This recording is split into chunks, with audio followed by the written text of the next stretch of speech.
Queridos amigos, Hola, bienvenido. ¿Todo bien? bienvenidos. ¿Cómo estáis? ¿Todo Muy bien. bien? Sí, gracias. Bien, ¿y usted? Muy bien. Más joven y más guapo.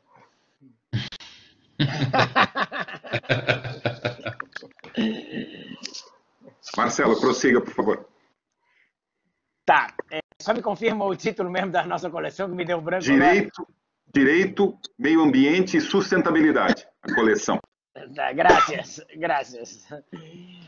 Bom, pois bem, então muito bom dia a todos. Gostaria de dar início aos trabalhos do lançamento dessa nossa coleção, Direito, Meio Ambiente e Sustentabilidade. Serei muito breve aqui, apenas gostaria de saudar o meu colega e amigo, professor Gilson Jacobsen, parceiro dessa empreitada, saudar os ilustres e também queridos amigos professores da Universidade de Alicante, professor Joaquim Melgarejo, professor Andrés Molina, agradecer a presença de ambos aqui entre nós na manhã de hoje, tarde na Espanha. Agradecer a presença de todos os nossos ex-alunos e autores das obras que integram essa coleção, dizer a nossa satisfação, do nosso apreço e alegria pelo resultado alcançado.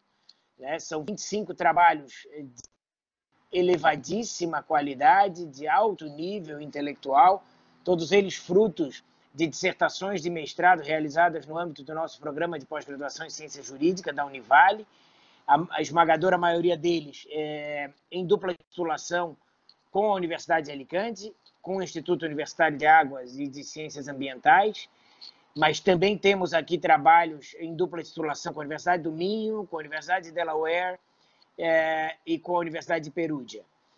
Eu não vou me alongar, apenas dizer, né, que para nós é uma realização ter conseguido concretizar essa coleção, mas especialmente está podendo, na manhã de hoje, fazer uma breve exposição e divulgar esses trabalhos, que são realmente trabalhos que têm tudo para se tornarem um marco na doutrina ambiental do país.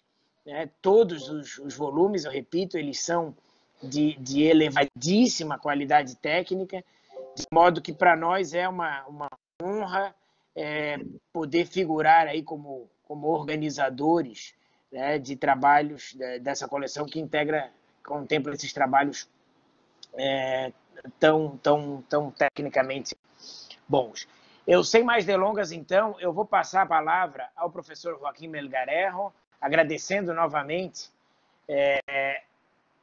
Na verdade, eu acho que primeiro eu vou passar a palavra ao professor Gilson Jacobsen, que é co-organizador da obra, e depois o professor Gilson, então, vai fazer a coordenação dos trabalhos dali em diante.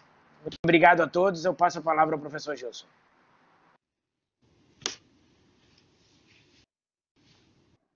Obrigado, querido professor Marcelo Dantas, parceiro e idealizador nesse projeto tão lindo que começou lá quando participamos de uma série de bancas de defesa de dissertação de mestrado pela Univale, né? Todas elas muito rigorosas, eu me lembro bem, de nossa parte, por parte dos professores visitantes, e de repente começamos a nos dar conta de que nós tínhamos em mãos, tínhamos testemunhado verdadeiras pérolas, né, Marcelo, que mereciam virar livro. Mais do que isso, mereciam virar uma coleção, porque possuíam uma linha muito nítida que permeava ou que ligava o direito ao meio ambiente e à sustentabilidade, com muita elegância e originalidade. Estimados professores Dr. Joaquín Melgarejo Moreno y Andrés Molina Jiménez, quienes se unen a nosotros en esta sala virtual desde España, para este brindis intelectual con estos jóvenes autores y ya distinguidos profesionales del derecho, nuestros antiguos alumnos, algunos de los cuales en doble titulación con Alicante, España, otros con Braga, Portugal, y algunos todavía con Delaware, Estados Unidos. Prezadíssimo editor Israel Vilela, a quem conheci ainda muito jovem como vendedor de livros, quando aqui cheguei em Florianópolis, e que hoje reencontro o proprietário da Hábitos Editora, sinônimo de excelência editorial. Colegas, amigos, parentes meus e de cada um que se juntam a nós nessa manhã tão importante para o direito ambiental brasileiro. Caríssimos autores, que logo mais chamarei pelo nome para que possam apresentar seus títulos e falar um pouco de suas obras. Nós somos os organizadores disso, que um dia já foi sonho. Mas quem verdadeiramente tornou realidade esse sonho, com esforço pessoal, noites mal dormidas, muita leitura, digitação, investimentos emocionais e financeiros de toda a ordem, são vocês. Vocês são os verdadeiros astros e estrelas desse lançamento, dessa obra da qual eu já gosto tanto, dessa coleção, melhor dizendo, da qual vocês são os autores, porque ela é moderna e traz temas relevantes para o dia a dia das pessoas, da sociedade e da justiça. E porque foi escrita por quem tem a exata noção da realidade e do impacto de cada resposta. Resposta àqueles que um dia foram lá problemas de pesquisa, perguntas de pesquisa, o impacto que tem para a sociedade onde vocês atuam todos os dias como profissionais do direito, enquanto juízes, advogados privados e públicos, professores, servidores da justiça, notários ou registradores. Parabéns a todos e a cada um. Devolvo a palavra ao Marcelo para que possa chamar desde a Espanha os queridos professores Joaquim e Andrés. Obrigado, Marcelo. Eu que agradeço, Gilson, as tuas belas palavras endereçadas aos nossos ex-alunos, todos ex-alunos, egressos, né, do nosso programa. E, sem mais delongas, eu vou passar, então, a palavra ao professor Joaquim Melgarejo, catedrático da Universidade de Alicante, presidente do Instituto Universitário de Águas e de Ciências Ambientais, agradecendo, querido amigo Joaquim, pela tua presença na manhã de hoje, na tarde de hoje, aí na Espanha, e para que possa falar um pouco sobre o que deseja e saudar os nossos alunos, a maioria dos quais esteve contigo aí em Alicante y con Andrés. Muchas gracias. Queridos amigos, muy buenas tardes desde España. Es un gran placer y una gran oportunidad de poderos saludar al profesor Gilson y al profesor Marcelo, dar las gracias por esta magnífica oportunidad y esta magnífica ocasión de que nos encontremos y de que podamos conversar sobre aquellos temas que tanto nos interesan. Antes de nada, espero que todos ustedes estén bien, que este maldito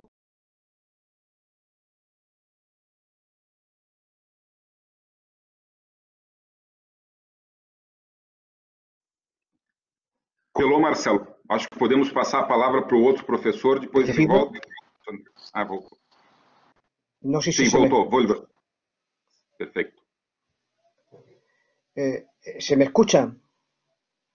Sí, prosiga, por favor. Sí. Digo que en España ha sido trágica la situación y nos enfrentamos a un momento muy difícil desde el punto de vista sanitario, pero también económico y social, que esperemos que podamos resolverlo y podamos salir con cierta garantía del mantenimiento de las libertades y del medio ambiente también. Es una oportunidad también para el medio natural, las consecuencias que esta crisis está teniendo, ¿no? Así lo indican varios aspectos, sobre todo lo que estamos viendo de la reducción de la contaminación, etcétera, como consecuencia, y las formas de producir que hasta este momento venimos teniendo, quizás nos hagan reflexionar de que tenemos que girar hacia lo que mis alumnos y vuestros alumnos saben, hacia una economía circular. Es fundamental que esta experiencia nueva nos incite y nos dirija hacia una nueva visión de cómo tenemos que tratar los recursos naturales. Desde aquí, antes de nada, quiero invitar a todos los alumnos que han hecho la doble titulación con Alicante y con Univali, o de otros alumnos de Univali con Delaware o con Portugal, a que publiquen, que envíen sus trabajos a la revista Sostenibilidad que hemos iniciado en la Universidad de Alicante. Es una buena oportunidad para que puedan escribir y que mundialmente se puedan conocer sus trabajos, estos trabajos tan importantes que se están llevando a cabo desde Brasil en cooperación con otras universidades de todo el mundo, especialmente con Perugia, con Alicante, con Portugal y con Delaware. Así que bienvenidos a todos. Muchas gracias, Marcelo. Muchas gracias, profesor Gilson. Veo que tenéis unas vistas magníficas al mar y a Balneario Camboriú, me parece, ¿no, Gilson? Que se os ve muy bien, se os ve de cara al invierno, y nosotros vamos caminando hacia el verano. Pero estamos todavía recluidos, estamos en casa y encerrados, ¿no? Así que, bueno, un placer estar con vosotros, como siempre, deseando de vernos personalmente, de que nos podamos ver y nos podamos dar un abrazo, darnos un abrazo muy sentido y muy cariñoso, y que pronto podamos compartir tantas otras cosas, ¿de acuerdo? Bueno, un saludo y continuamos. Muchísimas gracias. Prosiga, Marcelo. Sí. Muchas gracias, Joaquim, pelas gentis palavras. Estamos também muito saudosos e esperançosos de que em breve possamos estar juntos, ou em Alicante ou aqui no Brasil. Muito obrigado. Professor Andrés, também peço a gentileza de fazer a sua manifestação, agradecendo mais uma vez pela presença aqui virtual, y tenga palabra. Marcelo, y para mí también es un grandísimo placer estar con ustedes y poder compartir, aunque sea de manera virtual, unos minutos con tan buenos amigos.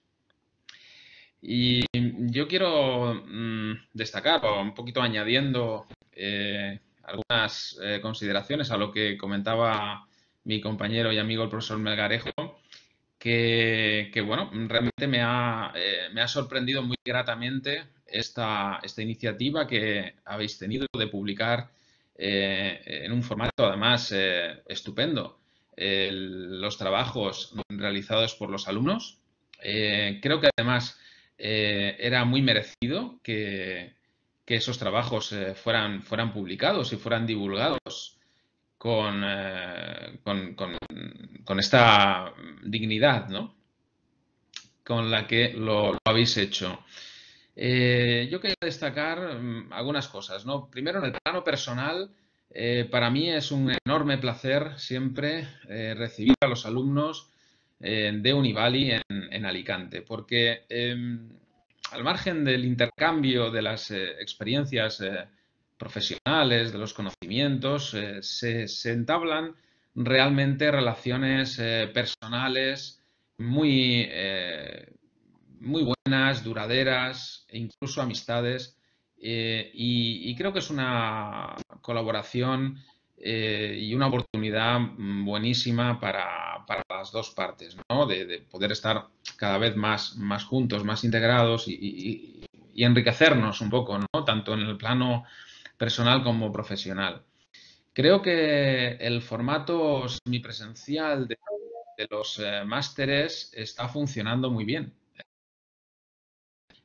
tanto para los alumnos como para los profesores de la Universidad de Alicante y de Univali y del resto de universidades.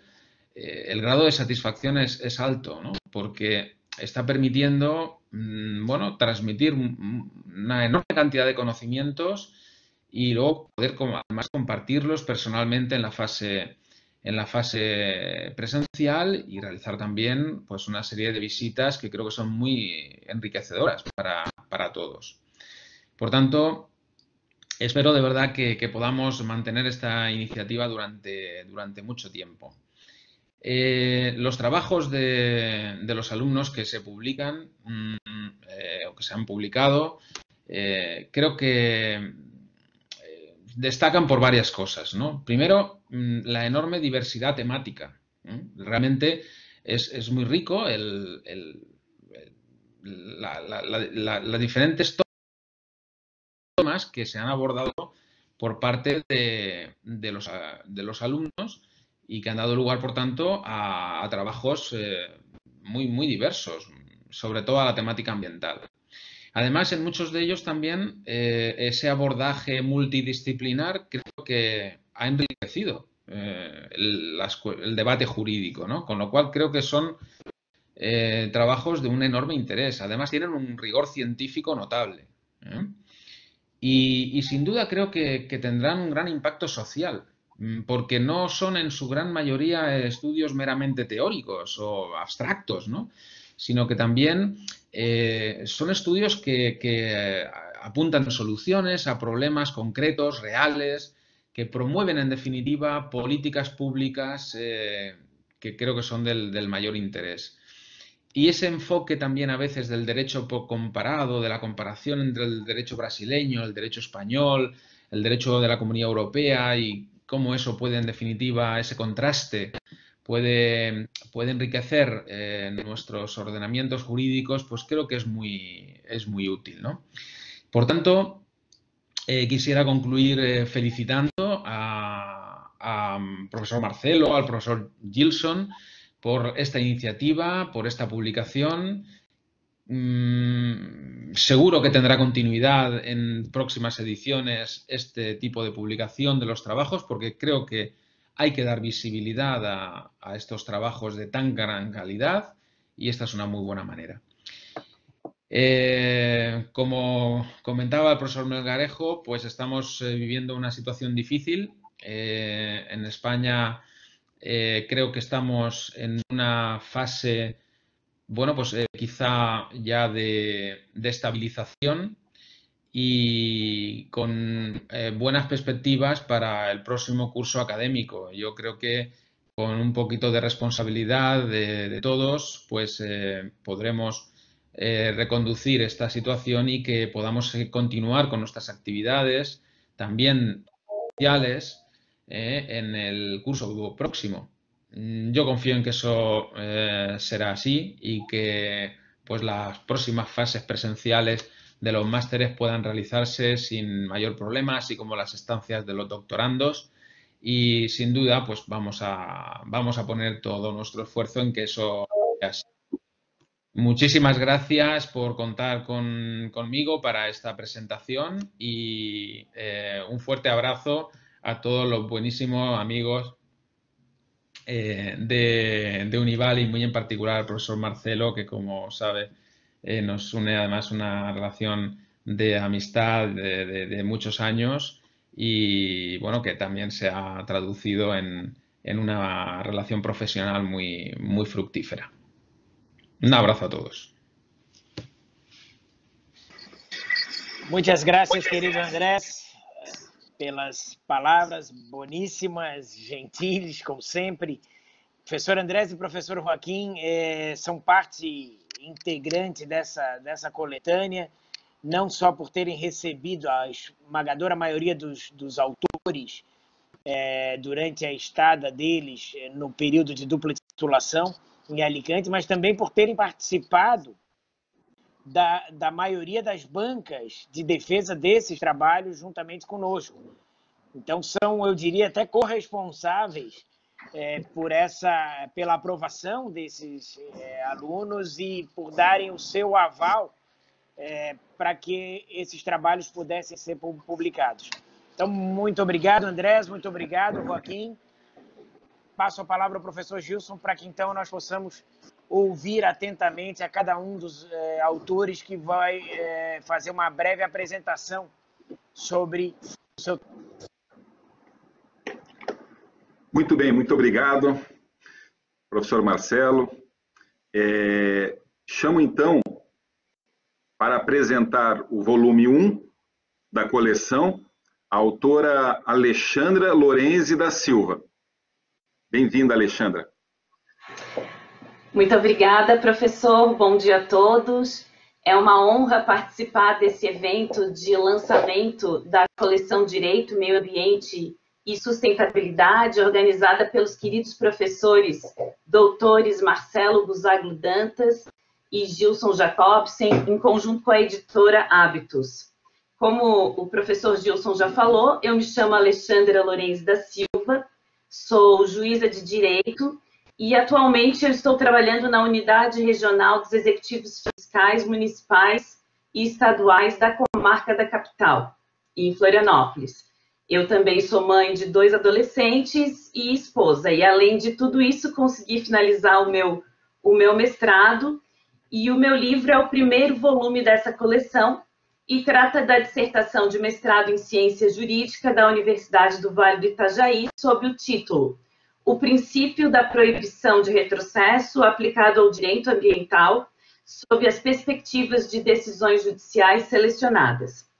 O meu objetivo principal era traçar os parâmetros principiológicos, legais e doutrinários, a fim de compreender a gênese e evolução contemporânea do princípio da proibição de retrocesso, com a aplicação específica na seara ambiental. Também tinha o objetivo de analisar a aplicação desse princípio, a sua utilização prática, principalmente no embate constitucional de princípios, na jurisprudência estadual de Santa Catarina, dos tribunais superiores brasileiros, fazendo uma breve referência ao célebre acórdão do Supremo Tribunal Federal, que decidiu as ações de controle de constitucionalidade da Lei 12.651/2012, conhecida como o novo Código Florestal Brasileiro, e também eu analisei algumas decisões das cortes norte-americanas, porque parte dos meus estudos foram na Widener University Delaware Law School. Como somos em muitos autores, essa é a minha breve introdução. Eu agradeço a todos que participaram desse projeto e passo novamente a palavra ao professor Gilson. Muito obrigada. Muito obrigado, Alexandra. Parabéns. Chamo agora para apresentar o segundo volume, o autor Ítalo Augusto Mosimann. Bem-vindo, Ítalo.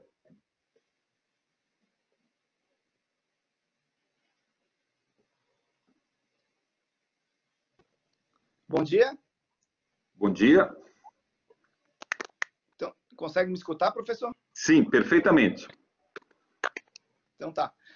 Bom, primeiramente, agradecer a oportunidade aos queridos professores Gilson e Marcelo, né, que é uma honra revê-los, ainda que virtualmente, e também aos queridos colegas de mestrado e da dupla titulação em Alicante. O regimental aqui que é bastante curto, então, sem mais delongas, eu passo a apresentação da minha obra. Desculpa também cumprimentar o professor André e o professor Joaquim também, perdão pelo equívoco. E, preocupado aqui com o tempo de apresentação, eu passo então a apresentação da minha obra, que trata sobre a segurança jurídica e os limites da intervenção judicial no licenciamento ambiental, pela qual eu abordo o aspecto subjetivo da segurança jurídica, mais a feição da estabilidade, da previsibilidade das relações jurídicas.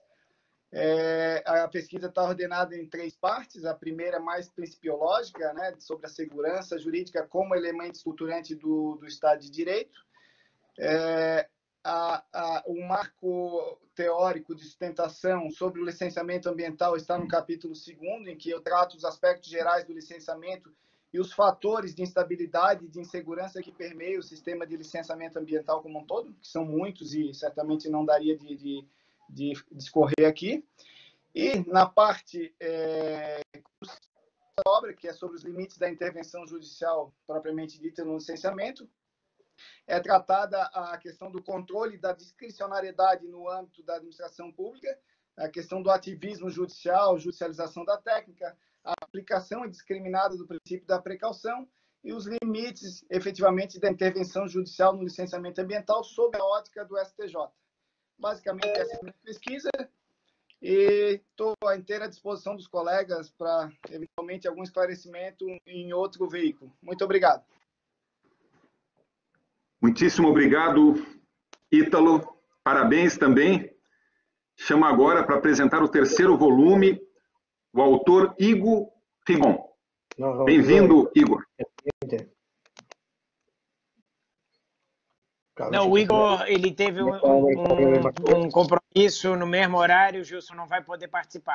Ah, perfeito. Então, chamo para apresentar o volume 4, a Tatiana Geraldo Amorim Dutra Scorsato. Bom dia. Bom dia. Oi, bom dia.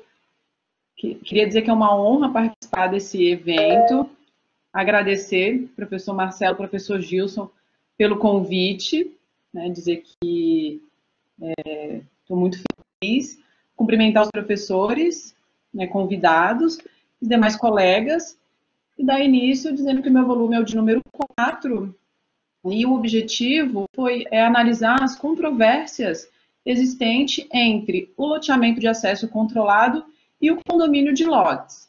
Né, para isso, foi feita uma análise acerca do conceito desses empreendimentos, da natureza jurídica, dos requisitos e, principalmente, tecer as diferenças entre os dois empreendimentos, porque diversas oportunidades eles acabam sendo confundidos. E isso eu pude presenciar na minha atividade profissional, né, que eu sou registradora de imóveis no estado de São Paulo, no município de Socorro, então é uma matéria que acaba tendo relação à minha atividade profissional. E a relevância do tema é que nesses últimos anos, esses empreendimentos eles passaram a ser realidade em diversos municípios brasileiros, especialmente nos grandes centros urbanos, em razão da busca de uma maior segurança e consequente qualidade de vida.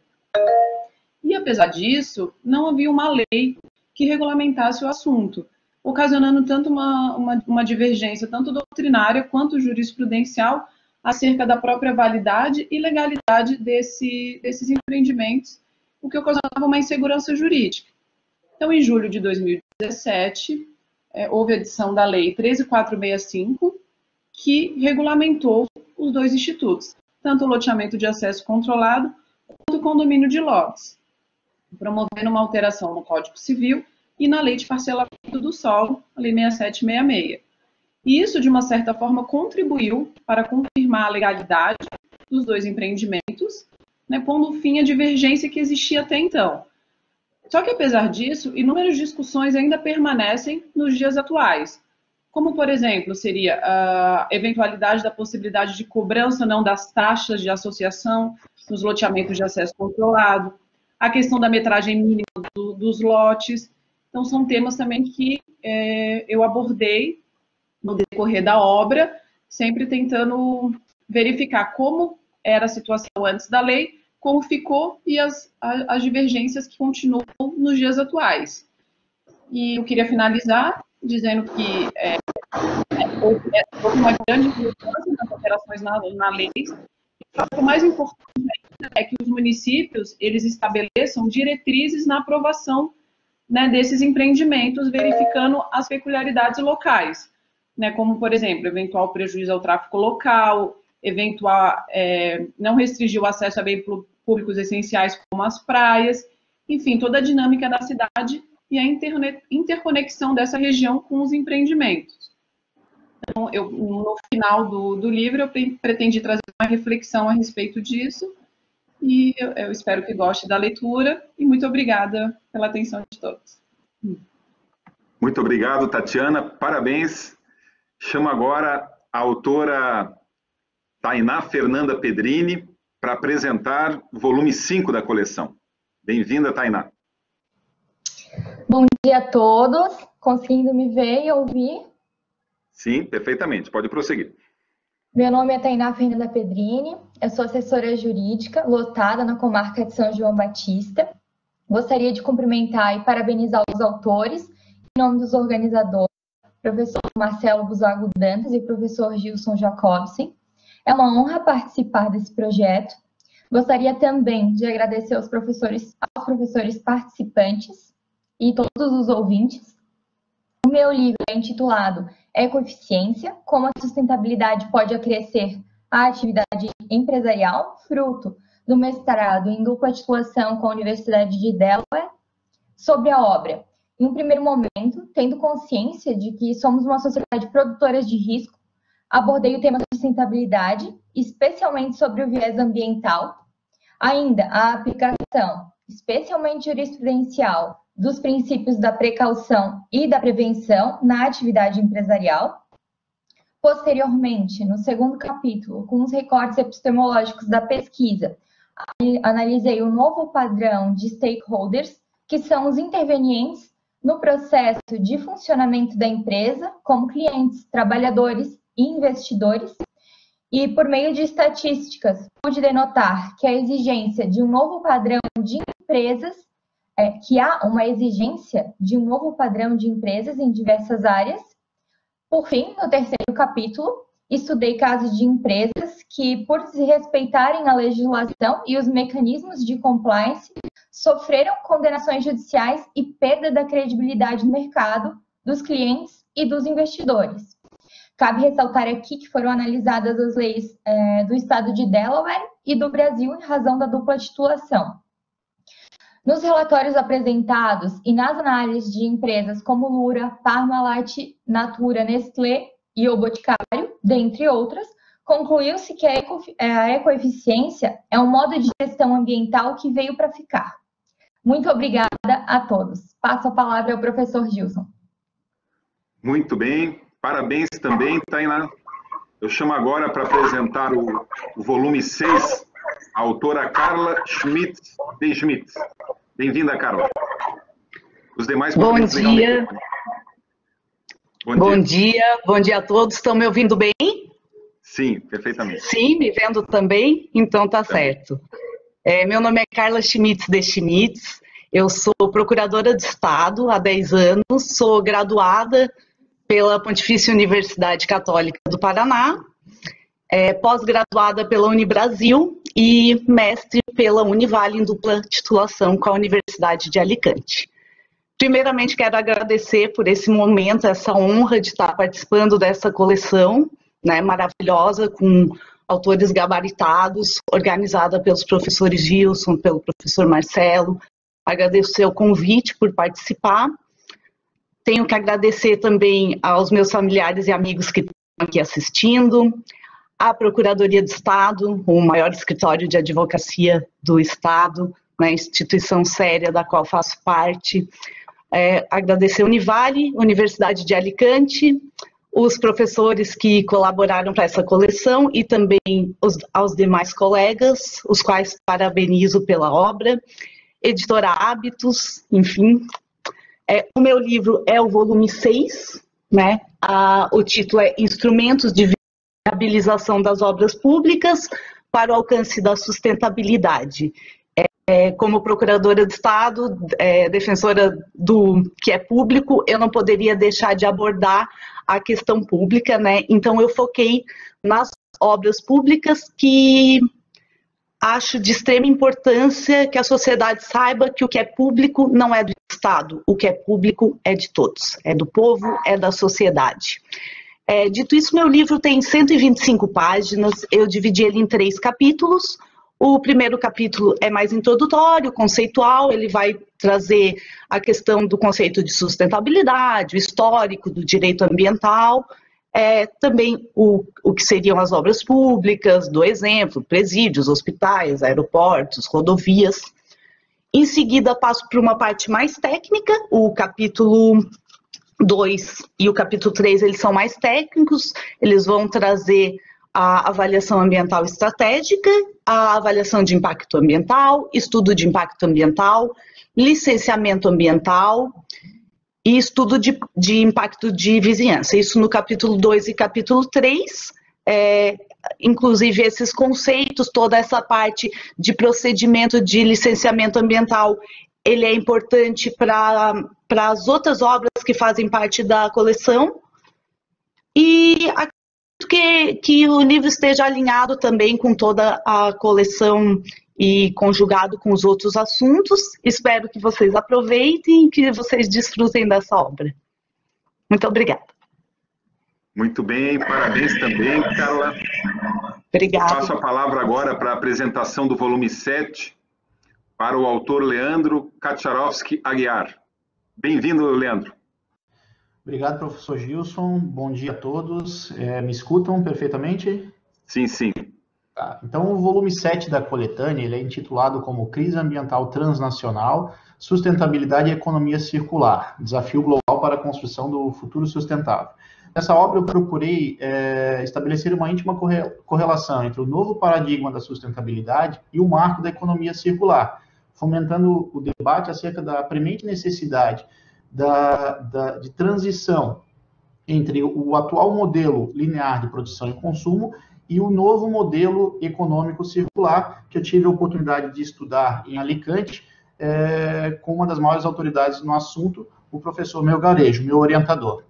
A escolha do tema partiu de uma inquietação, e mais do que isso, uma preocupação minha, enquanto pai, com a gravidade da crise ambiental transnacional que põe em risco o futuro ecológico do planeta e a nossa própria sobrevivência como espécie.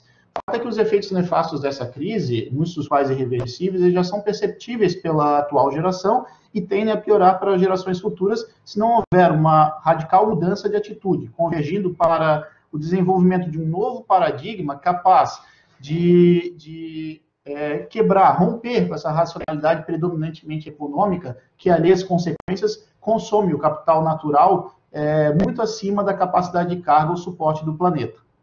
A sustentabilidade, assim, surge como um paradigma que expressa essa mudança, essa nova forma de pensar, de viver e, fundamentalmente, de conviver com a natureza, na medida em que, com uma visão multidisciplinar, inovadora, sobretudo do ponto de vista do aspecto científico, tecnológico, reconhece a essencialidade do meio ambiente para a função da sustentação da vida. Trata-se de uma nova racionalidade que contém na base de sua matriz valores como solidariedade e qualidade de vida, essa diretamente relacionada à qualidade ambiental. Dentro desse contexto, longe de vilanizar a economia, eu busquei demonstrar como esta, e mais especificamente a economia circular, cujo modelo de produção e consumo caracteriza-se justamente por ser mais respeitoso e menos agressivo com o ambiente natural, pode se transformar numa importante ferramenta ou instrumento de gestão para a superação do estado de crise e transição da sociedade contemporânea para a sociedade sustentável. Quando então a sociedade será capaz de gerir o destino comum e perpetuar-se indefinidamente no tempo, sem que o crescimento econômico, o bem-estar social e a manutenção e equilíbrio dos sistemas naturais, ou seja, a proteção ambiental, sejam tidos como interesses inconciliáveis. E encerrando, se estivermos conscientes de que nessa ampulheta da vida restam cada vez menos grãos a derramar, a escolha é nossa. Ou mudamos substancialmente, globalmente, a forma de nos relacionarmos com a natureza, isto é, o jeito de ver, pensar e viver no planeta, de modo que o homem abandone a sua condição de dominador ou parasita e passe a ser identificado com a natureza e como parte integrante dela, ou arriscamos a nossa própria destruição e a diversidade da vida. Essa é a reflexão que eu deixo para todos. Obrigado por participar desse projeto. Devolvo a palavra ao professor Gilson. Muito obrigado, Leandro. Parabéns. Cuida bem de Joinville aí, ok? Passo a palavra agora. Obrigado. Passo a palavra agora para a apresentação do volume 8 para Andresa Bernardo. Andresa, tem a palavra. Tudo bem? Bom dia. Bom dia, não sei se estão me ouvindo, se conseguem me ver. Sim, sim, tranquilo. Sim? Então tá, gostaria de cumprimentar todos, gostaria de dizer também que é uma honra para mim participar desse evento, cumprimentar todos os professores, os colegas e os participantes. Meu nome é Andresa Bernardo, repetindo, né? Sou juíza na comarca de Garopaba, atualmente. A minha obra é o volume 8 da coleção, intitulada A Atuação Judicial na Proteção do Meio Ambiente no Brasil e na União Europeia. Nessa obra, eu procurei traçar um paralelo do direito da atuação da economia e do meio ambiente no Brasil e na União Europeia. A obra ela resultou de uma experiência decorrente de uma parceria entre a Univale e a Universidade do Minho, em Portugal, que me oportunizou fazer uma imersão no direito da União Europeia.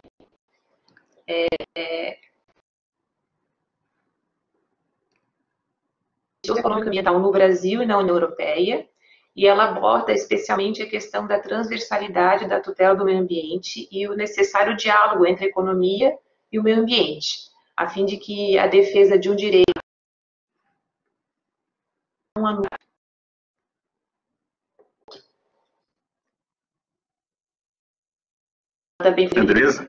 Andresa está cortando, quem sabe você tira a câmera e deixa só o microfone. Melhorou? Melhorou ou não? Está cortando um pouco. Continua Tenta me prosseguir. ouvindo? Agora sim, vai lá. Tá. Tá.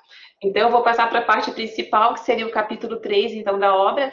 Né? Ela é dividida em 3 capítulos. Tem a sustentabilidade no primeiro, a sustentabilidade econômica e a proteção ambiental no segundo. E o terceiro e principal é o que fala especificamente do contencioso econômico e ambiental no Brasil e na União Europeia, procurando, então, traçar esse paralelo e o necessário diálogo entre as duas áreas. Não sei se foi possível me ouvir, eu acho que está um pouco ruim aqui para mim, está falhando um pouquinho, mas eu acredito que vai ser uma boa leitura para todos. Agradeço muito pela apresentação. Muito obrigado, Andressa, parabéns. Agora eu passo a palavra e chamo... Muito bom. Eu chamo para a apresentação do volume 9, o Jefferson Zanini. Bom dia, Jefferson, bem-vindo. Bom dia, professor Gilson, bom dia a todos os professores e convidados que assistem a esse lançamento do nosso livro. O meu volume do livro é intitulado A Tutela Penal como Instrumento de Proteção do Meio Ambiente. Eu sou juiz de direito da 2ª Vara da Fazenda Pública da Comarca da Capital. Essa obra ela é produto da dissertação que foi elaborada sob a orientação dos professores Marcelo Busaglio Dantas, Andrés Molina Jimenez e José Miguel Beltrán Castellanos. A escolha do tema se deve às dúvidas acumuladas ao longo dos anos do exercício da magistratura, como, por exemplo, a aplicação das sanções penais de natureza corporal e pecuniária são suficientes à proteção do meio ambiente? A imposição da obrigação de reparar o dano, dentre suas diversas formas, atende aos requisitos da prevenção geral e especial? A sustentabilidade, especialmente quanto à dimensão social, pode ser invocada como critério jurídico para a definição da forma da reparação do dano ambiental? A jurisdição criminal, quando decide sobre a reparação do dano, se sobrepõe à jurisdição civil e instância administrativa? Enfim, essas foram algumas dúvidas que me afligiam e que eu sabia que somente poderia conseguir uma resolução mediante um estudo aprofundado e sistêmico do direito. Então, eu fixei como objetivo científico da pesquisa investigar se a imposição da obrigação de reparar o dano nos crimes ambientais funciona como medida de proteção do meio ambiente. O estudo abarcou as legislações do Brasil, da União Europeia e da Espanha. Bom, no capítulo 1, foi feito um estudo sobre o panorama do direito penal ambiental e da sustentabilidade. Foi examinado o surgimento e a evolução histórica do direito ambiental, da Conferência de Estocolmo, em 1972, à Conferência do Rio+20, em 2012. Foi analisada a eficiência do direito penal como instrumento para regular os atentados contra a natureza e impor consequências jurídicas ao agressor, tudo com a finalidade principal de proteger o equilíbrio do meio ambiente. Aborda-se também a responsabilidade penal da pessoa jurídica no Brasil e na Espanha, e se finaliza o capítulo com um estudo sobre a sustentabilidade e o desenvolvimento sustentável. No capítulo 2, ele é dedicado ao estudo do dano ambiental. É feita uma averiguação do dano ambiental nas legislações do Brasil e da Espanha, com ênfase para os aspectos e conceitos envolvendo degradação, poluição, contaminação, área degradada e impacto ambiental. Discorre-se sobre a reparação do dano como forma de proteção ambiental e se incursiona sobre as formas de reparação desse dano prevista nas legislações do Brasil, da Europa e da Espanha. Explana-se também sobre a prova do dano ambiental, encerrando-se esse capítulo 2. O capítulo 3 é direcionado para a investigação da reparação de danos ambientais. Inspeciona-se a existência da responsabilidade civil, penal e administrativa por dano ambiental nas legislações do Brasil e da Espanha, sobretudo sobre a acumulação dessas responsabilidades. Avalia-se a obrigação de reparar o dano ambiental nas legislações penais dos dois países, e esquadrinha-se os aspectos da prática judiciária aqui no estado de Santa Catarina quanto à reparação do dano ambiental. Enfim, a obra conclui destacando que a obrigação de reparar o dano constitui um instituto jurídico de maior eficácia na seara ambiental, pois elimina as consequências nefastas da ação humana, ao mesmo tempo em que assinala a contrariedade daquela conduta ao ordenamento jurídico. Então, eu quero aqui expressar meu público agradecimento aos meus orientadores, aos professores Marcelo Buzago Dantas, André Molina Jimenez e José Miguel Beltrán Castellanos, que conduziram os estudos para que a pesquisa fosse finalizada a bom termo. Quero agradecer ao professor Gilson Jacobson, idealizador dessa obra também e que foi integrante da minha banca examinadora. E, por fim, eu quero fazer um especial agradecimento aos professores Paulo Márcio Cruz e Joaquim Melgarejo Moreno pela organização e desenvolvimento das atividades acadêmicas. Sem a organização do curso de mestrado pela Univale e pela Universidade de Alicante, que tem como diretores os professores Paulo Márcio Cruz e Joaquim Melgarejo Moreno, certamente essa obra não estaria hoje sendo possível de lançamento. Muito obrigado a todos. Muito bem, Jefferson, muito obrigado, parabéns. Eu chamo agora para a apresentação do volume 10 a autora Luciana Pellicer Gotardi Trentin. Tudo bem, Luciana? Olá, bom dia a todos, bom dia professor Marcelo, professor Gilson, professor André Molina, Joaquim e todos os participantes. E estou aqui para apresentar o volume 10 dessa coletânea maravilhosa, com vários livros ótimos, Decisão Estruturante, uma alternativa para dar efetividade às tutelas ambientais de danos complexos. Esta obra veio de um questionamento meu. Surgiu em razão dos grandes acidentes ambientais que ocorreram no Brasil. Luciana, licença. Luciana, eu acho que tem um telefone ou algum aparelho aberto que está dando eco. Se você puder desligar outra coisa, a gente está ouvindo eco. Pode... Tem algum pode ser que seja o meu marido que está ao lado que vai apresentar. Pode ser.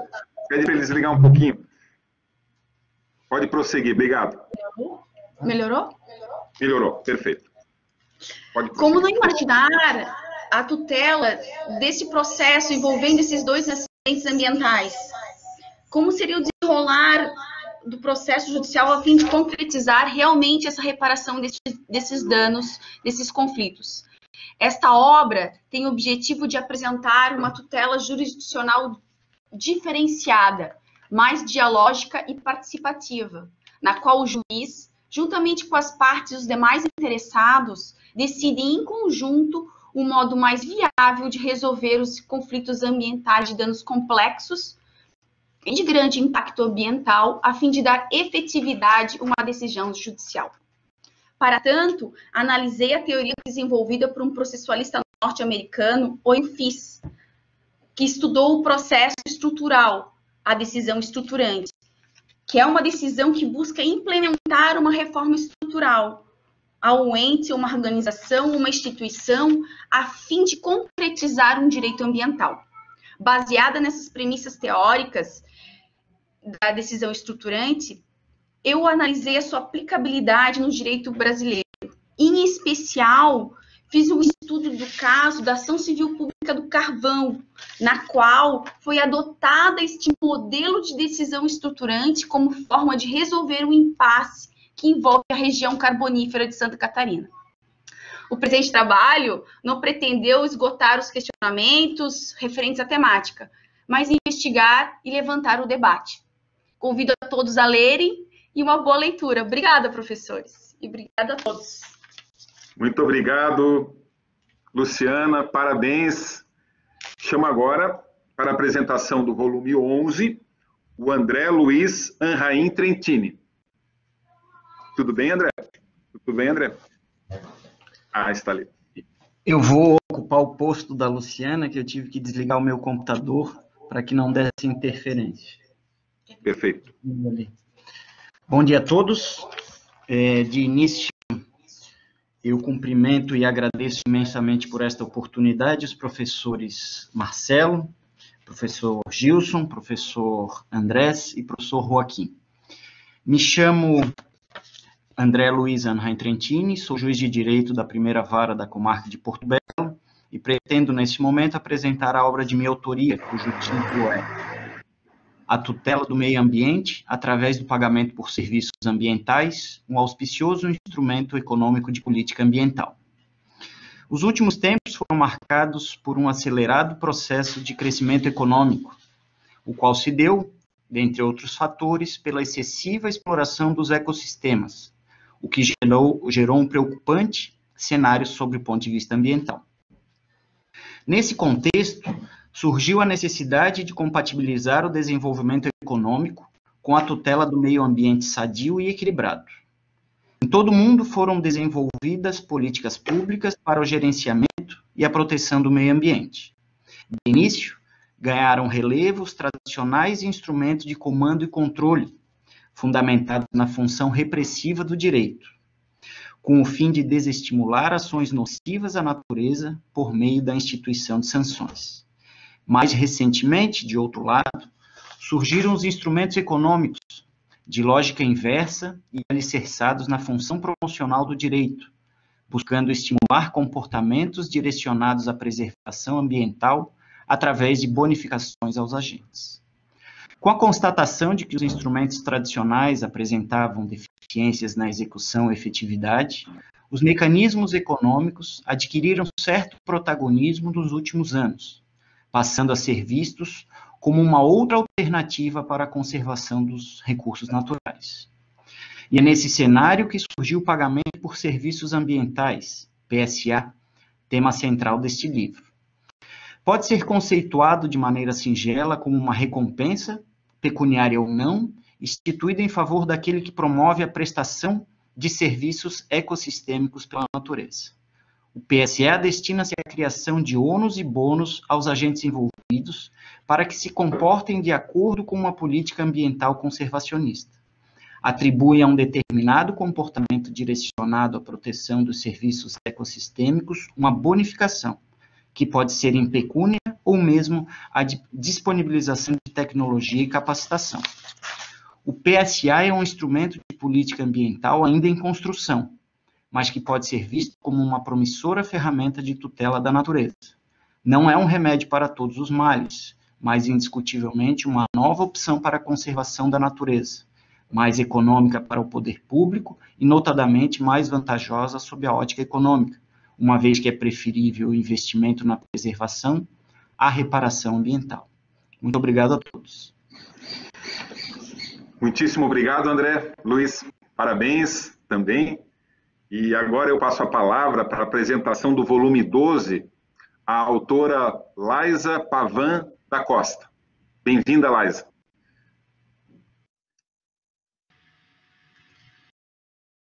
Todos.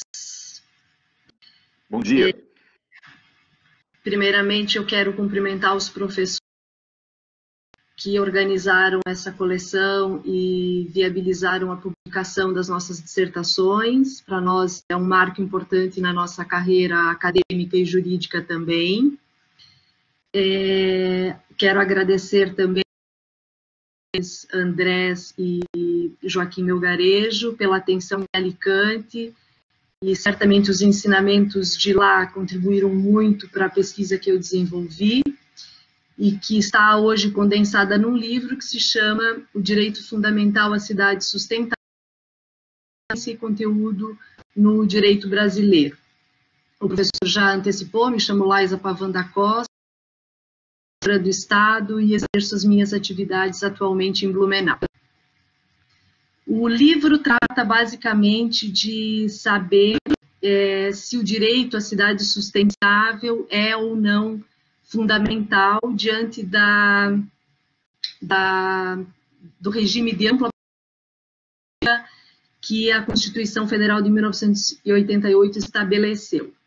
A hipótese de que eu parti foi de que sim, é um direito fundamental decorrente do princípio da dignidade humana e de outros princípios presentes na nossa Carta. Para chegar para verificar a procedência da hipótese, o livro analisa os direitos fundamentais, especialmente o conceito de fundamentalidade material e a possibilidade de se reconhecer direitos fora do catálogo expresso na Constituição. O livro também aborda uma das categorias centrais é a sustentabilidade, mas aborda outras também, que eu fui recolher, não de documentos jurídicos, mas de livros de sociologia e de filosofia, com o próprio conceito de cidade, para que, chegando a um ponto, eu pudesse construir um conceito do que é. E o ponto de relevo desse foi a vinculação da sustentabilidade com o seu viés social. Ou seja, não há como falar de cidade sustentável sem falar em medidas de inclusão, como, por exemplo, a garantia de uma renda mínima, a propulsão de políticas de emprego e um planejamento urbano voltado a desenhar uma cidade que seja coesa e não excludente. Ao final, como não poderia deixar de ser, o livro trata do direito fundamental à cidade sustentável em si, traça suas principais características, as suas fontes e fala do seu conteúdo que eu busquei no Estatuto da Cidade. Então, já concluindo essa breve apresentação, a Constituição do Direito é o resultado de uma interpretação sistemática da Constituição e do ordenamento todo jurídico brasileiro. Ele dignifica o bem ambiental cidade e acaba pré-ordenando todo o sistema jurídico à sua proteção e, consequentemente, à tutela da vida dos seus habitantes. Muito obrigada pela atenção, obrigada pela participação. Estou vendo rostos conhecidos na sala, fico muito feliz que todos estejam participando e obrigada mais uma vez aos professores pela oportunidade. Parabéns, Laisa. Muito obrigado. Para a apresentação agora do volume 13, eu chamo o autor Tiago Aguiar de Carvalho. Bem-vindo, Tiago. Tudo bem? Bom dia. Bem, me ouvem bem? Sim, perfeito. Bom dia. Meu nome é Tiago Aguiar de Carvalho. Eu sou procurador do Estado de Santa Catarina, profissão da qual muito me orgulho, instituição de participar dessa instituição. E também me orgulho muito do privilégio de poder participar dessa coleção, organizada pelos professores Marcelo e Gilson, e que também tem muito dos ensinamentos aprendidos com os professores Andrés e Joaquim em Alicante. O volume, como dito, da minha coleção, o direito fundamental de acesso à água potável como indutor de desenvolvimento urbano sustentável. Nesse volume, eu procurei analisar exatamente essa relação, a importância do reconhecimento do acesso à água potável como um direito humano fundamental e os seus reflexos para um desenvolvimento urbano verdadeiramente sustentável, dando ênfase aos contextos de Brasil e Espanha. A obra trata de direitos fundamentais, dignidade da pessoa humana e o acesso à água potável, enfatiza também a relação entre o direito e a água no contexto da jurídica da água no Brasil e na Espanha, no seu segundo capítulo, e no terceiro e derradeiro capítulo, traça a relação entre a água e o desenvolvimento urbano sustentável, destacando-se a experiência da região de Alicante, na Espanha, onde eu realizei parte dos estudos do mestrado, e que, embora seja localizada numa região árida, tem a sua população, mostrando-se como um importante exemplo a ser observado, a fim de também assegurar o acesso à água potável e o desenvolvimento urbano sustentável no território brasileiro. Vive tem mostrado a relevância e a importância desse acesso à água potável pelas dificuldades que a população mais carente tem passado, que muitas vezes não tem esse acesso garantido. Para finalizar, gostaria de dizer uma frase destacada pelo Papa Francisco: privar as pessoas é negar-lhes o direito à vida radicado na sua dignidade alienável. Muito obrigado a todos pela participação. Bom dia. Muito obrigado, Tiago. Parabéns pela obra. Eu agradeço a cada apresentador, a cada autor que está observando o tempo, e agradeço também a presença nessa sala virtual, nessa webconferência, de todos os presentes que estão permanecendo em sala, né? Porque a presença de todos é muito importante para a gente, tá? Passo agora para a apresentação do volume 14, por parte da autora Bruna Canella Becker-Burigo. Bem-vinda, Bruna, tudo bem? Bom dia, professor Gilson, tudo bem? Pois não, tudo bem. Conseguindo me visualizar e me ouvir? Sim, tem um quadro bonito aí atrás, pode falar. A conexão está meio ruim. Inicialmente, gostaria de cumprimentar a todos os professores, né, Dr. Gilson Jacobsen, Dr. Marcelo Buzago Dantas, em especial, então, aos nossos professores espanhóis, Joaquim e André Molinas. Também gostaria de saudar todos os meus colegas de mestrado, bem como os demais participantes dessa live. Eu me chamo Bruna Canella Becker, como já foi mencionado, né, pelo Dr. Gilson, sou juiz estadual do Tribunal de Justiça Catarinense há 12 anos, atualmente lotada na Comarca de Orleans, atuando, então, na vara com competência criminal e fazendária. A obra, então, por mim desenvolvida, refere-se ao volume número 14 e trata acerca da aplicabilidade do Código Florestal nas áreas urbanas consolidadas, em especial no que tange às áreas de preservação permanente situadas nas margens dos cursos d'água, ou seja, né, nas chamadas matas ciliares. O estudo, então, visa aprofundar o conhecimento sobre a difícil questão envolvendo os casos de colisão entre o direito ao meio ambiente com outros direitos fundamentais igualmente relevantes. Principia-se a obra, então, que é dividida em 3 capítulos, no capítulo número 1, versando sobre questões gerais atinentes ao tema direito ambiental. Inclusive com relação à base constitucional no Brasil e na Espanha, sendo analisado a evolução do direito ambiental segundo a doutrina do professor espanhol Gabriel Real Ferrer. Dedica-se ainda, então, nesse capítulo, à análise da sustentabilidade em seus mais variados aspectos, se abordando ainda o tema direitos fundamentais, com especial enfoque, então, à questão da fundamentalidade do direito ao meio ambiente, tanto no ordenamento jurídico pátrio, quanto no ordenamento jurídico espanhol.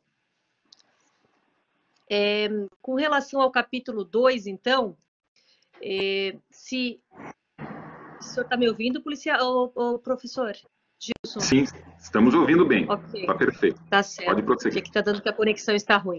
Com relação ao segundo capítulo, então, se entra um pouquinho na questão referente aos espaços naturais protegidos da Espanha, com análise, então, da legislação espanhol correspondente, que se refere à Lei número 42 de 2007, sendo tratado ainda diversos aspectos relacionados a essa legislação, abordagem ainda da importante Rede Natura 2000, vigente na União Europeia. Se aborda também as áreas de preservação permanente no Brasil, se analisando as questões referentes às funções de tais áreas, em especial a função ambiental inerente às APPs, sendo ainda tratado das matas ciliares, bem como das previsões contidas na Lei de Parcelamento de Solo com relação à matéria. Por fim, o último capítulo é o capítulo 3, ele é mais prático, e ele justamente visa analisar a colisão entre o direito ao meio ambiente com os demais direitos fundamentais, notadamente pela redação do atual Código Florestal, que justamente determina a aplicação irrestrita do Código Florestal nas áreas urbanas, sem qualquer ressalva quanto à possibilidade de incidência de outra legislação. Então, nesse tópico é feita uma análise jurisprudencial, né, acerca da aplicabilidade do Código Florestal nas áreas urbanas consolidadas, além das APPs, né, as áreas de preservação permanente nas margens dos cursos da água, com base, então, nos princípios da proporcionalidade e da razoabilidade, como instrumentos de melhor técnica para se resolver os conflitos entre os direitos fundamentais. Por coincidência, a matéria acabou ganhando notoriedade por conta de ter sido afetada pelo Superior Tribunal de Justiça na sistemática dos recursos repetitivos, tema número 1010, que visa justamente definir, então, a faixa não edificável a partir das margens dos cursos d'água, né, em área urbana consolidada. Se deve corresponder à previsão contida no Código Florestal ou se deve, então, ser adotada a previsão contida na Lei de Parcelamento de Solo. Sucintamente, foi isso que foi tratado na obra. Muito obrigada e um bom dia a todos. Muito obrigado, Bruna. Parabéns. Obrigada. Chamo agora para a apresentação do volume 15 da coleção, o Gilberto Calian dos Anjos. Ele que está com um pouco de problema de conexão, mas vai tentar fazer a apresentação assim mesmo. Bem-vindo, Gilberto. Bom dia, professor. Obrigado. Bom dia. Espero que todos estejam me escutando. Sou Gilberto Calian dos Anjos, sou juiz de direito da Vara Criminal da Comarca de Caçador, Santa Catarina. Também já fui procurador do Estado em Santa Catarina, carreira que menciono pelo fato de ter muito orgulho em ter fazido parte dessa instituição. Então, bom dia a todos. Cumprimento primeiramente os professores Marcelo Busalho Dantas, Gilson Jacobson, Joaquim Melgarejo e Andrés Molina Jimenez. Eu digo que o momento de apresentar o livro a oportunidade de coroamento de uma etapa cujo êxito tributo a muitos professores. O professor Marcelo Busalho Dantas, que tanto me ajudou intelectualmente, espiritualmente, na produção do trabalho, fez a minha evolução. O professor André Molina Jimenez, elaboramos o sumário lá no seu gabinete em Alicante, oportunidade que ainda não tinha ideia muito clara do norte a seguir. A rigor, ele simplesmente olhou e manifestou fit lux. Professor Joaquim Garejo, as suas aulas, a história, as igrejas, tudo ficou indelével na minha memória. Passo, então, aqui a breve apresentação do meu trabalho. O tema é o direito à água, fundamentalidade, concretização e democratização. Como problema central do trabalho, eu formulei os questionamentos se o direito à água e respectivo acesso é de caráter fundamental, bem como em que medida ocorrerá sua concretização e democratização.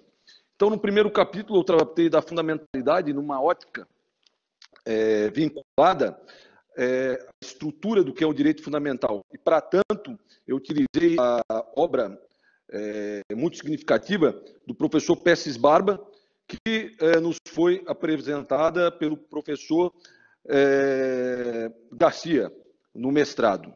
Então, lá eu trato realmente se o direito fundamental da água se adequa à própria estruturação que é colocada pelo professor Pessis Barba, no sentido da dignidade da pessoa humana e igualdade como vigas principais e a liberdade, solidariedade e segurança jurídica como três pilares de sustentação. Isso aí numa base de natureza ética.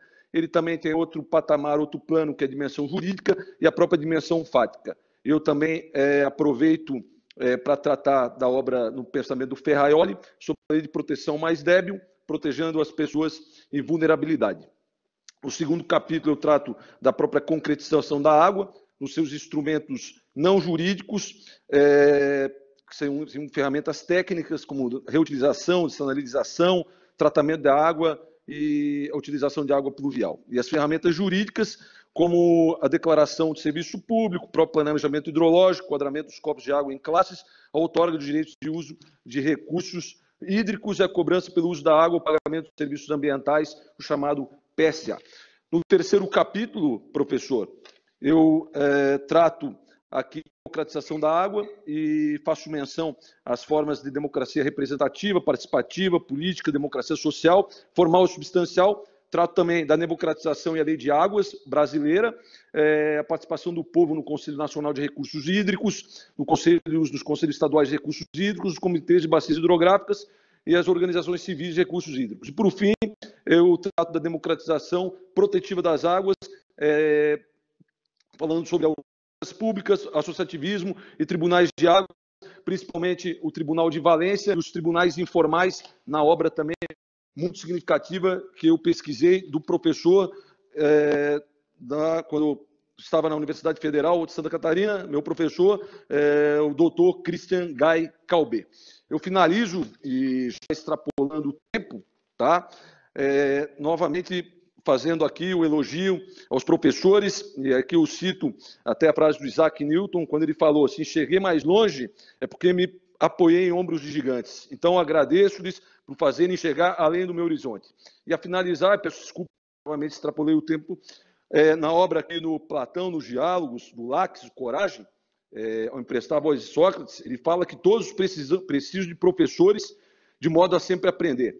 E eu agradeço aos professores com quem eu aprendi nesse mestrado, e essa obra espero que todos possam aproveitar. Enfim, foi uma pesquisa de fôlego, e sem a qual os professores, claro, me ajudando, me fizeram finalizar a obra a contento. Muito obrigado a todos e um grande abraço. Muito obrigado. Parabéns, Gilberto. Para a apresentação do volume 16 agora, eu chamo o autor Rodrigo Fagundes de Mourão. Bem-vindo. Bom dia, Rodrigo. A todos. Bom dia, professor Gilson.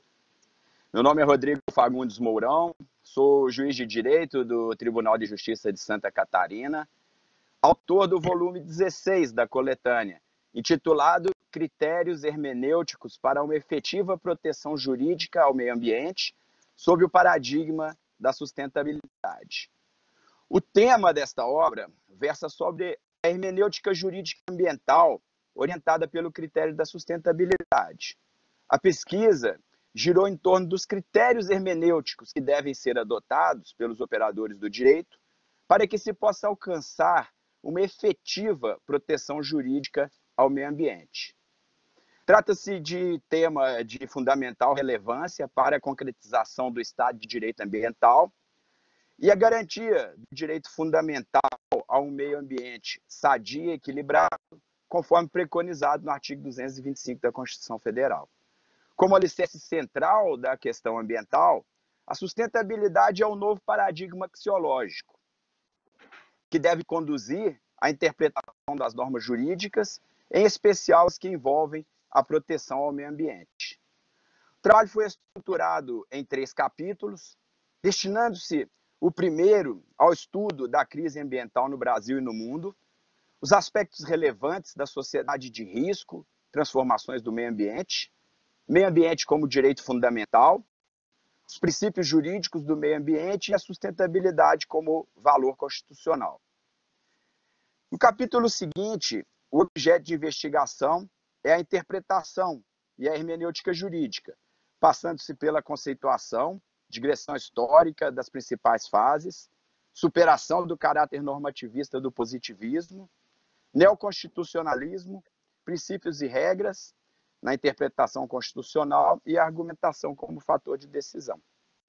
A proposta principal é a superação do tradicional método legalista positivista e sua interpretação literal gramatical, partindo da interpretação jurídica para uma nova visão do direito, sistemática, integradora, de um sistema aberto de princípios e regras, orientado pelo princípio do desenvolvimento sustentável e pelo postulado da dignidade da pessoa humana. Por fim, o terceiro capítulo, ele destinou-se à pesquisa da hermenêutica jurídica ambiental, orientada pelo paradigma da sustentabilidade. O tópico aborda os principais métodos de interpretação de direito, com enfoque especial no método sistemático, os aspectos conceituais e dimensões da hermenêutica jurídica ambiental, máximas da concretização da sustentabilidade como critério axiológico para a interpretação das normas de direito ambiental. O que se propõe, portanto, professor, é que a sustentabilidade, como eixo central da questão ambiental, seja o novo paradigma axiológico que orientará a interpretação das normas jurídicas, em especial as que envolvem a proteção ao meio ambiente. Nessa perspectiva, toda conduta comissiva ou omissiva que seja insustentável será tida como inconstitucional, em virtude de estar infringindo o direito das futuras gerações. Espero que gostem da obra, é uma leitura fácil, agradável, e meu muito obrigado a todos. Muito obrigado, Rodrigo. Parabéns também. Felicidade. Chamo agora para a apresentação do volume 17, o autor Marcelo Mendes. Bem-vindo, Marcelo. Tudo bem? Bom dia a todos. Bom dia. Quero cumprimentar e parabenizar os professores por essa iniciativa e oportunidade de participar por uma tão rica e completa coleção.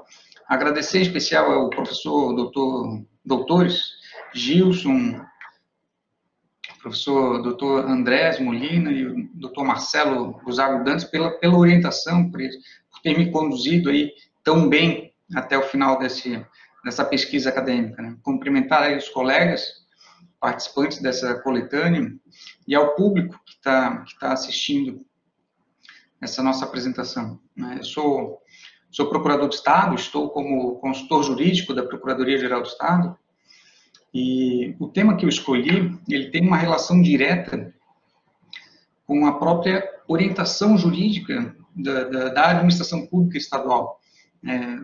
A relação, os sistemas de proteção do patrimônio histórico e essa análise que eu fiz entre os sistemas brasileiro e espanhol, eu reputo como muito importante para o Estado, né?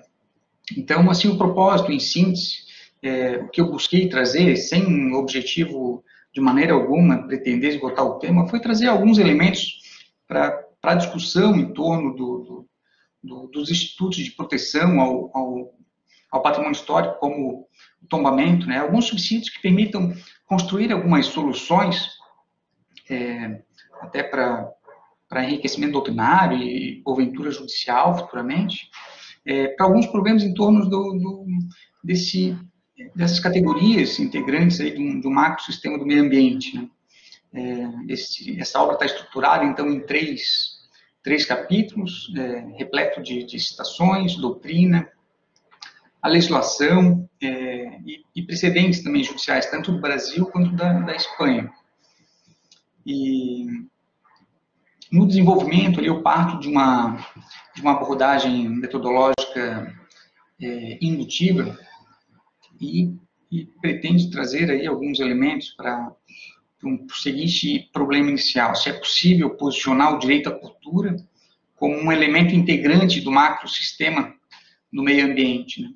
E aí, a partir dali, eu trago alguns conceitos operacionais sobre os sistemas de proteção ao patrimônio histórico, cultural e brasileiro, faço algumas distinções e as questões que o livro se propõe a analisar, uma delas é em relação aos graus de proteção. Eu comparo a proteção que é dada aqui no Brasil em relação à proteção espanhola, né? Então, o livro segue, né, uma investigação em busca de algumas respostas, né, sobre o grau de interação estadual, se há um interesse transnacional em algumas espécies de patrimônio histórico, né? E para enriquecer, eu trago alguns precedentes judiciais e administrativos bem interessantes, já para me encaminhando para a conclusão dessa apresentação. Um dos clássicos aqui é a nossa ponte Ciro-Luz, por exemplo, né, e aí eu trago um levantamento interessante ali do Ministério Público junto ao Tribunal de Contas em relação ao custo para a sociedade da manutenção da forma adotada pelo Brasil. E faço a comparação com o Castelo de Santa Bárbara, situado lá no Monte de Benacantil, na cidade de Alicante, que tem uma abordagem sistemática de proteção diferente. Lá eles permitiram a instalação de antenas de comunicação dentro do próprio castelo para tornar aquele patrimônio público sustentável, né? É uma abordagem diferente daqui e durante a obra é possível ver também essas diferenças entre os sistemas. E para concluir, eu trago um precedente de notável repercussão judicial lá nos Estados Unidos, sobre a Penn Central Transportation versus a cidade de Nova York, que levou a Corte Suprema a decidir de forma bem surpreendente num Estado liberal, né? E isso eu conto ali no livro com mais tempo. E então eu concluo aí agradecendo mais uma vez aos professores pela oportunidade, sugerindo aí aos colegas uma boa leitura. Muito obrigado e um bom dia a todos. Muito obrigado, Marcelo, parabéns também. Chamo agora para a apresentação do volume 18, a autora Lucilene dos Santos. Bem-vinda, Lucilene. Tudo bem?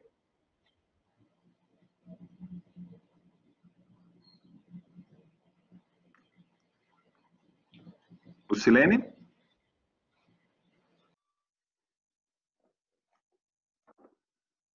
Deve ter tido problema de conexão. Vou passar para o volume 19, cujo autor é Jefferson Ricardo da Silva Reis. Jefferson se encontra?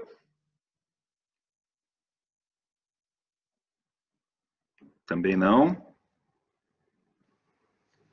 Professor, tentei reiniciar aqui. Será Lucilene? que a minha conexão é bem ruim aqui, a conexão? Deu certo? Será Lucilene? que está me ouvindo agora e vendo ou não? Agora sim. Oi? Sim.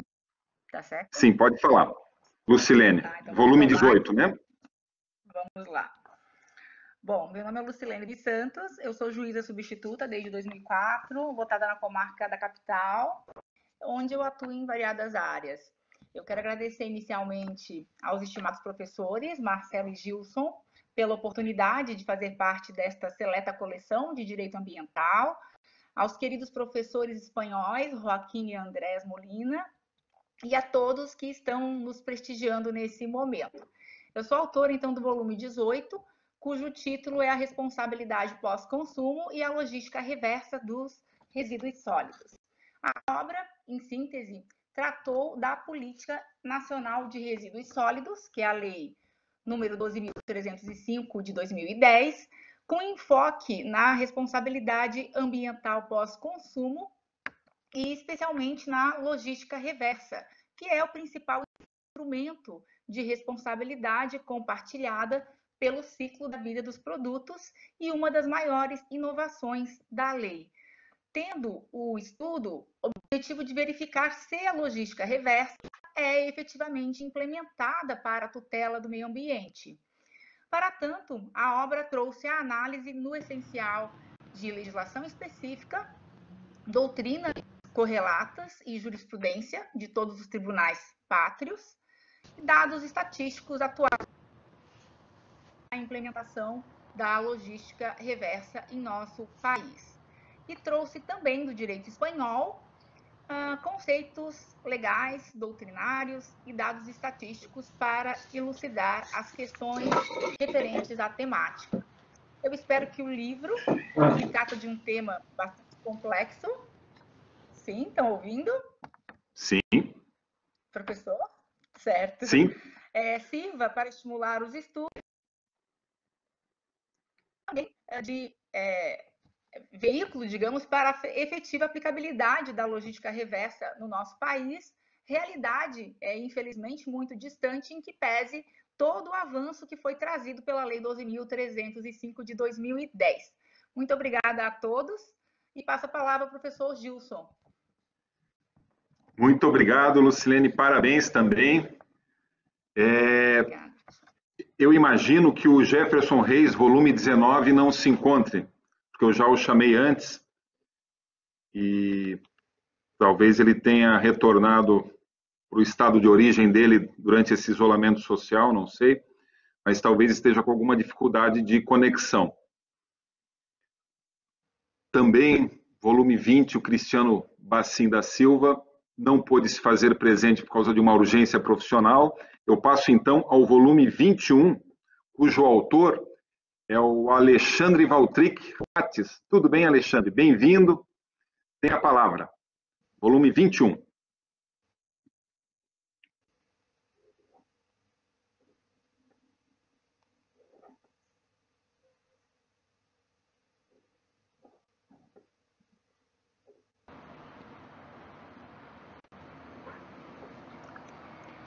O Alexandre não veio, Marcelo? Veio, ele estava online, inclusive com vídeo, até pouco tempo atrás. Pois é.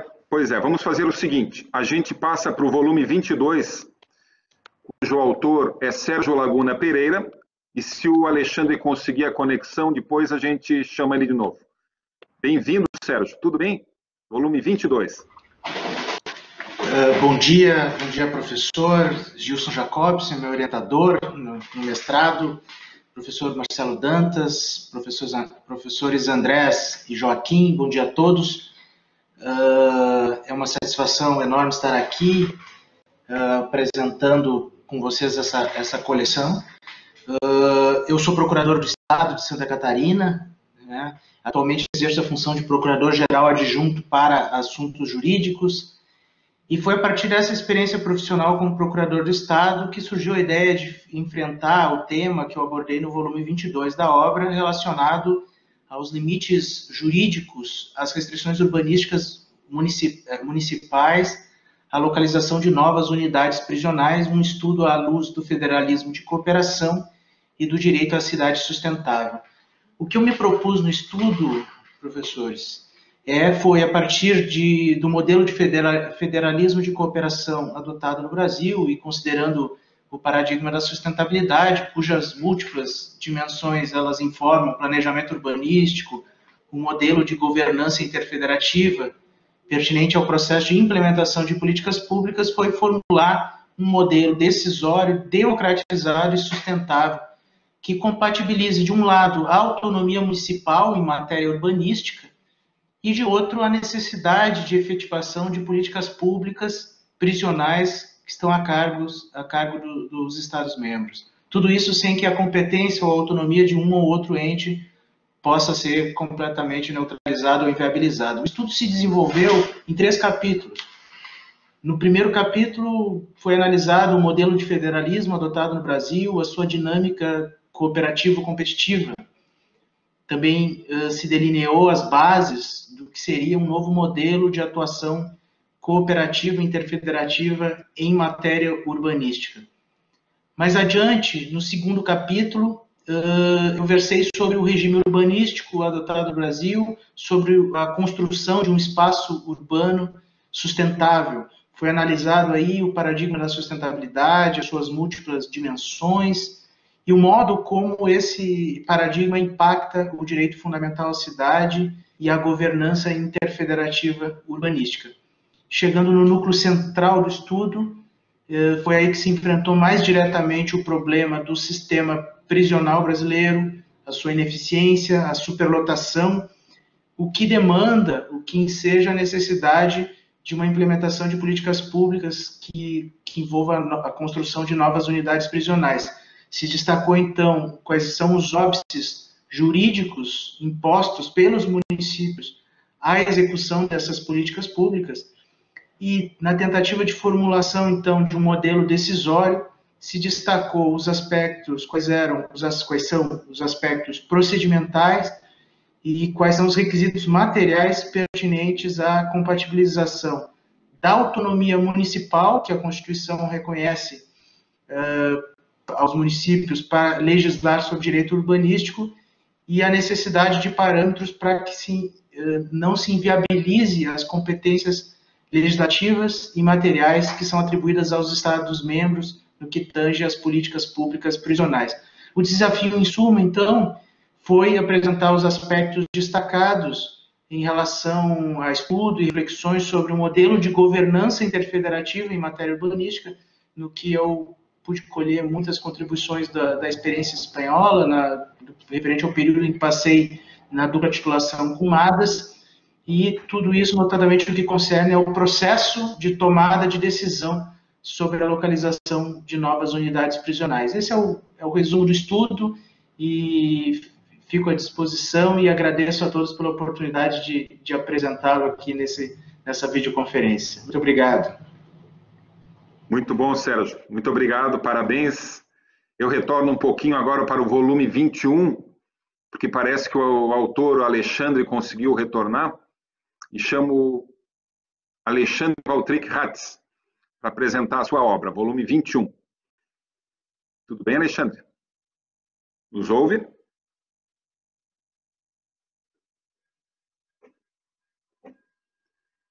Parece que não. Então vamos passar para o volume 23. Autora Soadri Carolina Rolim de Moura. Tudo bem, Suadri? Tudo bem, professor Gilson. Primeiramente, eu queria agradecer ao senhor e ao doutor Marcelo Dantas pela oportunidade e pelo convite para fazer parte dessa coleção.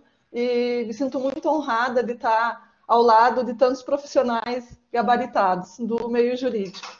Bem, meu nome é Suadri Caroline Rolim de Moura, sou servidora do Tribunal de Justiça de Santa Catarina, atualmente exerço a função de secretária jurídica do desembargador Rodolfo Tridapalli, membro da 4ª Câmara de Direito Público. Sou autora do volume 23 dessa coleção, intitulado como Corrupção Urbanística, principal óbice à realização do direito fundamental à cidade sustentável. O que eu pretendo estabelecer nesse livro é a correlação entre o princípio da moralidade administrativa e a realização fundamental à cidade sustentável e em que medida a corrupção política no contexto urbano é um obstáculo para que a concretização desse direito se torne uma realidade cada vez mais presente. E por que esse tema? Hoje, atualmente, são 54% da população mundial vivendo nas cidades. E em 2050 serão 75% da população vivendo nas cidades. Por isso, a atenção das autoridades públicas e da sociedade, ela deve estar direcionada a esse meio ambiente artificial, com o propósito de manter o seu equilíbrio para a presente e para as futuras gerações. E o que vemos, infelizmente, é que a maioria das cidades brasileiras é o retrato do atraso econômico, social e de desenvolvimento humano, afastando-se do ideal almejado pelo princípio da sustentabilidade. Uma das principais causas disso são as colossais somas de dinheiro público desviadas para atender, sobretudo, a interesses particulares, ao passo que a população padece, em consequência, a situação deficitária dos serviços estatais e da falta de implementação de políticas públicas voltadas à qualidade de vida, à conservação do meio ambiente, ao desenvolvimento social, econômico e cultural, especialmente nas cidades. Então, no capítulo 1, eu trago a sustentabilidade como novo paradigma para o direito, para o Estado, suas origens no âmbito internacional, o conceito de cidade sustentável como um direito fundamental, constitucional, transindividual, suas origens no direito internacional, para então fundar alicerces no ordenamento jurídico brasileiro. No capítulo 2, eu abordo o princípio da moralidade administrativa como parte do plexo fundamental à boa administração. Por meio de um levantamento histórico da corrupção no mundo e no Brasil, demonstro que essa prática acompanha a história da humanidade desde os seus tempos mais remotos e que na história brasileira apresenta-se de forma endêmica desde a época do Brasil colônia, passando inclusive pelo período do regime militar até os dias atuais. Em seguida, trago o conceito de corrupção transcendendo a seara penal. Falo também sobre a relação existente entre corrupção e o sistema democrático, com o objetivo de indicar a democracia participativa como um instrumento imprescindível na luta contra a corrupção. Finalmente, no capítulo 3, eu abordo o assunto principal, título da obra, e para tanto eu destaco os principais modos de manifestação da corrupção urbanística, identifico os setores mais propensos à corrupção e aponto os principais fatores que a favorecem. Abordo em seguida o controle exercido pelo Poder Judiciário em casos de corrupção no âmbito das cidades e os diversos instrumentos jurídicos postos à disposição para o exercício de controle da administração pública por meio da prestação da tutela jurisdicional, demonstrando com isso a influência negativa da prática de atos ímprobos na consecução do direito fundamental à cidade sustentável. Bem, eu agradeço a todos, em especial aos meus colegas de trabalho que estão presentes, aos meus amigos e aos meus familiares. E agradeço novamente aos professores Gilson Jacobsen e Marcelo Busago Dantas. Esse tema me instigou muito, eu pretendo continuar os estudos, espero que instigue vocês, e assim como eu tive a satisfação em escrevê-lo, eu espero que vocês também tenham a satisfação ao lê-lo. Desejo uma boa leitura a todos, muito obrigada. Muito obrigado, Suadri, parabéns. Eu lembro bem que você tinha tanto material durante a pesquisa, e tão bem escrito, que dava para ter feito uns 3 livros, né? É verdade, peço até obrigada. Peço até desculpas por ter pedido para cortar e diminuir, porque foi um pecado realmente, mas a gente tem limites de extensão para dissertação e para tese, né? Parabéns. Chamo agora para a apresentação Chama agora para a apresentação do... Chama agora para a apresentação do penúltimo volume da série, de número 24, a Jéssica Milena Silva Machado. Vai nos falar sobre meio ambiente e sustentabilidade no regime prisional. Interessantíssimo. Bem-vinda, Jéssica. Muito obrigada. Não dá para ouvir, querida. Liga o microfone. Tá dando para ouvir? Tenta de novo. Deu. Deu? Deu. Bom dia a todos. Gostaria de cumprimentar aos organizadores, Dr. Gil, que foi o meu orientador, que participou da minha banca. Gostaria de cumprimentar também os professores convidados, Dr. Andrés, Dr. Joaquim, e quero ressaltar os nobres colegas. Eu sou advogada, atuo em Florianópolis e em Moura da Fumaça, nas áreas de direito ambiental, direito civil e também direito administrativo. A minha obra, ela trata sobre a proteção ao meio ambiente ecologicamente equilibrado no sistema prisional catarinense. É de conhecimento que o sistema convive com uma superlotação. Atualmente, em Santa Catarina, estão encarcerados, na verdade, o número de encarcerados ultrapassa 22 mil detentos.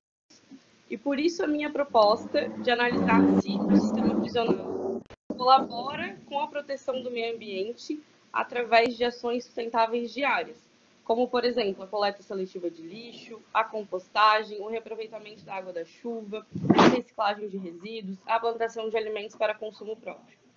Na minha pesquisa, eu pude constatar que apenas 52,2% das 50 unidades prisionais de Santa Catarina realizam a reciclagem de resíduos, e bem como apenas 0,7% das unidades relataram a existência de programas de conscientização ou educação ambiental que envolvam presos e servidores. Diante disso, eu gostaria de ressaltar que o sistema prisional catarinense ele já é modelo de ressocialização de apenados no que se trata de trabalho, bem como educação, e por isso eu trago para o meu trabalho uma pergunta que é: por que não sermos modelo também de o sistema prisional quanto à sustentabilidade dentro das unidades? Assim como a Espanha, lá existe uma política nacional de sustentabilidade nos sistemas prisionais. Então, eu sugiro no meu trabalho, na conclusão, que Santa Catarina adote uma política estadual, para que todas as 50 unidades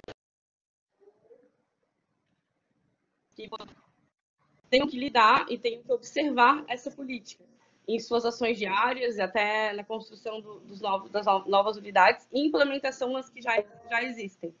Dessa forma, Santa Catarina se tornará inovadora e, com certeza, vai ser exemplo para os demais estados da federação. Essa é a minha proposta. E eu quero dizer, assim como a Soadra, a colega Soadra, que eu também não me limito ao tema e vou trazer esse tema como objeto também de estudo do doutorado. Eu agradeço a oportunidade novamente e que desejo que todos tenham uma boa leitura. Muito obrigada aos participantes, aos moderadores, aos apresentadores e aos meus familiares que estão também acompanhando. Muito obrigada. Que bom, Jéssica. A gente fica até emocionado, Marcelo e eu, porque nós nos lembramos lá da entrevista no ingresso, quando vocês tentavam, né, fazer o ingresso no mestrado e lograram êxito naquela entrevista lá no Cobrasol, e agora a gente vê a realização desse trabalho, a concretização, é muito, muito bonito e gratificante. Parabéns. E para apresentar o volume 25 da coleção, chamo o autor e meu colega, juiz federal, Daniel Halpe, lá de Criciúma. Tudo bem, Daniel? Bem-vindo. Tudo bem, Gilson. Muito obrigado aí pelas palavras. Last but not least, como a gente costuma dizer. Bom dia a todos. Eu agradeço aos professores Marcelo, meu orientador no mestrado, professor Gilson, meu querido colega de magistratura federal, essa oportunidade e confiança em indicar meu trabalho para publicação. Bom, meu nome é Daniel Raup, eu sou juiz federal em Laguna, Santa Catarina, e mestrando em dupla titulação com a Delaware Law School. O título da minha dissertação é o direito ao meio ambiente ecologicamente equilibrado e a possibilidade de ocupação da zona costeira mediante desenvolvimento sustentável. Aqui a obra. Bom, o tema se originou de uma inquietação que me acompanha desde o ingresso na magistratura federal em 2004, quase todo o tempo atuando no litoral de Santa Catarina, onde é comum esse conflito entre proteção ambiental e outros direitos fundamentais. Eu escrevi um artigo em 2008 sobre direito fundamental à moradia versus direito ao meio ambiente equilibrado, gentilmente citado pelo professor Marcelo na sua tese de doutorado. Então, na dissertação, eu tentei explorar um pouco mais o embate entre proteção ambiental e desenvolvimento econômico na zona costeira, aproveitando a oportunidade de estudar a legislação norte-americana sobre o assunto, já que é um país sabidamente desenvolvido economicamente, e assim como o Brasil, com uma extensa zona costeira. Sobre a estruturação do trabalho, no capítulo 1 eu trato do meio ambiente, o desenvolvimento econômico e sustentabilidade. Eu busco demonstrar que a proteção ao meio ambiente e crescimento econômico não são termos excludentes, e a resposta para a compatibilização desses objetivos está no campo do desenvolvimento sustentável. No capítulo 2, ele é mais dogmático, eu trato da proteção ambiental da zona costeira na legislação brasileira. E no capítulo 3, eu falo da proteção ambiental da zona costeira nos Estados Unidos, falo um pouco também da teoria pragmática do direito e a aplicação na jurisdição ambiental. E, por fim, tento fazer uma proposta de ocupação sustentável da zona costeira no Brasil através de uma visão pragmática e talvez trazendo alguma experiência norte-americana sobre esse assunto. Então, essa foi a estruturação da minha dissertação. Eu agradeço novamente a oportunidade de estar aqui com vocês nessa sessão virtual. Chegando por fim aqui, me sinto um calouro nessa sessão. Provavelmente fui o último a fazer a dissertação, mas muito honrado com esse convite. E devolvo a palavra, então, ao professor Gilson. Muito obrigado, Daniel. Parabéns mesmo. Eu chamo agora para a apresentação do volume 21, quem conseguiu retornar à sala virtual, o autor Alexandre Valtric Hatz. Tudo bem, Alexandre? O Alexandre que é professor comigo ali também na Univale Campus Cobra Sol, São José.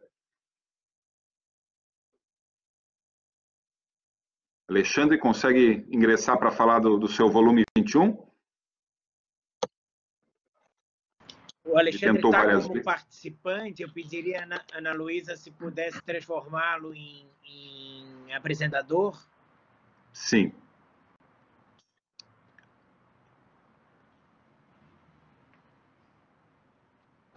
Agora consegue me ouvir, professor?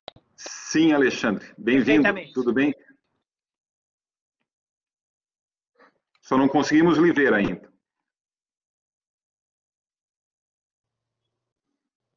Alexandre? Me ouvir, sim, agora ouvir e ver. Agora sim. Desculpem, vendo e ouvindo. Eu estou no terceiro equipamento para ver se a gente consegue conversar, mas graças a Deus agora acho que vai. Bom, primeiro é uma honra, professores, poder participar desse evento. É uma honra muito especial, inclusive, de ter participado da coletânea, né, ter sido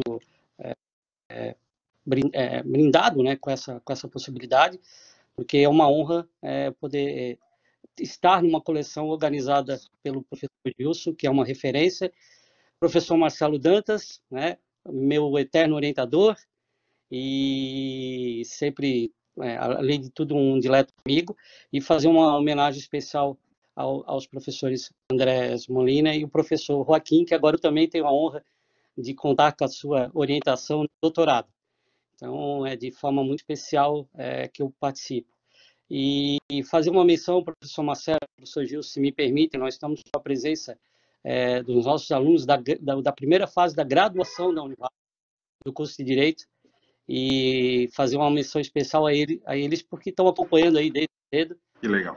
E tomara a Deus que trilhem também o mesmo caminho que a gente teve a oportunidade de trilhar. A minha obra é o volume 21, né? Eu trato sobre o licenciamento ambiental como instrumento efetivo de gestão pública, principalmente nos municípios de Santa Catarina, né? O título é bem focado nisso. Eu procurei fazer uma análise do Sistema Nacional de Meio Ambiente, da nossa Política Nacional de Meio Ambiente, e discutir o licenciamento ambiental, né, como talvez o único instrumento que, desde 1981, o Estado brasileiro deu efetividade. E, dando efetividade, eu fiz procurei fazer essa análise do ponto de vista do nosso Estado, Santa Catarina, né, até por uma experiência profissional que eu tive de poder ocupar um cargo de gestão pública e efetiva em relação à questão do licenciamento, e aí pude fazer uma análise crítica em relação a como funciona o licenciamento no âmbito dos municípios, defendendo a ideia de que realmente, como é o único instrumento que a gente tem hoje em relação à questão da Política Nacional de Meio Ambiente que funcione, como ele deve fazer para que possa ser efetivado, e é o caminho realmente para os municípios poderem fazer boas práticas de gestão pública. Então, eu trago o meu questionamento em relação a se realmente funciona ou não funciona como instrumento, faço uma análise em relação à situação vivenciada no Estado catarinense, que não é diferente do que a gente tem no restante do país, né? Então, defendo, sim, a questão do licenciamento ambiental como um instrumento de política pública. Então, é uma honra poder estar aqui com brilhantes colegas, né, com os nossos colegas de coletânea, e dizer que me sinto mais uma vez honrado por poder estar presente na sessão de hoje. Muito obrigado, Alexandre, parabéns também. A gente fica realmente tocado quando vê a variedade de temas tratados com tanta maestria e tão variados, né, envolvendo o direito ambiental e a sustentabilidade. E eu diria que é no mínimo simbólico, se não sintomático, que nós estejamos vivendo esse momento triste, difícil de uma pandemia que nos obriga ao isolamento social por tanto tempo e com tantas baixas, mortes e sofrimento. E é no mínimo sintomático que nós estejamos lançando uma obra, uma coleção em 25 volumes dessa magnitude nesse momento. Não sei se o professor Marcelo concorda. Eu devolvo a ele a palavra para o encerramento e o abraço nosso aos professores lá da Espanha. Agradecendo mais uma vez a presença de todos os participantes, queridos amigos, por estarem aqui com a gente até agora. Professor Marcelo, muito obrigado. Eu que agradeço, professor Gilson, pela brilhante condução dos trabalhos. Gostaria, antes de encerrar, de indagar os professores Joaquim e André se gostariam de fazer mais alguma consideração.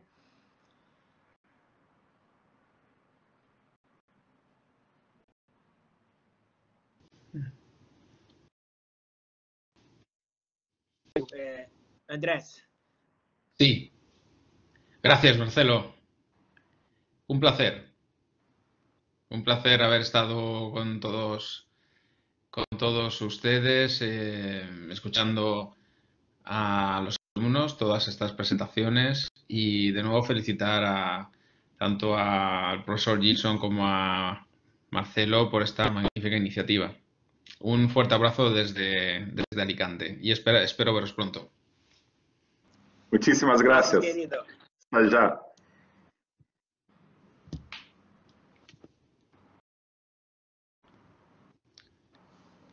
Bom, da minha parte, o que eu tenho a dizer é que estamos, né, acho que falo em nome dos 4 professores, extremamente satisfeitos com o resultado alcançado, não só na manhã de hoje, mas ao longo desses mais de 2 anos de intensos trabalhos. O professor Gilson lembrou muito bem aqui a banca de seleção para o ingresso no curso de mestrado que nós participamos lá atrás, junto com outros colegas, a passagem dos alunos por Alicante, onde foram muitíssimo bem recebidos, onde tiveram experiências certamente que vão ficar marcadas na memória e na história, na trajetória desses profissionais. Estamos realmente vivendo um momento infeliz da nossa história, um momento ímpar, em que tanto a Espanha, dos nossos amigos, quanto o Brasil vem sofrendo muitíssimo com essa pandemia. E eu acho, professor Gilson, professor André, que essa coletânea ela é representativa de que talvez nós precisemos pensar numa nova realidade pós-pandemia, numa realidade mais equilibrada, mais sustentável, de um uso mais racional dos recursos naturais. Obviamente que vamos sair disso, vamos sair juntos disso. A Espanha já está saindo, o Brasil ainda está no período de intensa turbulência, mas, se Deus quiser, vamos conseguir sair. Mas que esse período possa nos trazer um legado no sentido de nós repensarmos a nossa própria existência, a própria forma como nós encaramos a maneira de viver, a maneira de agir.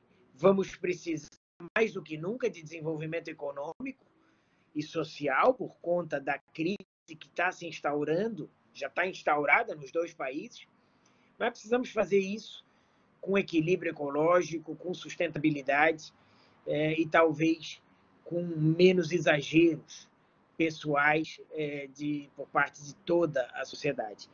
Eu encerro dizendo da minha satisfação, uma ver emoção ter participado, ter conduzido, contribuído de alguma maneira, mas principalmente ouvido os nossos alunos, que acho que os nossos ex-alunos, porque eu acho que esse foi o grande ganho da manhã de hoje. Como eu dizia para alguns, eu e o professor Gilson apenas juntamos as peças.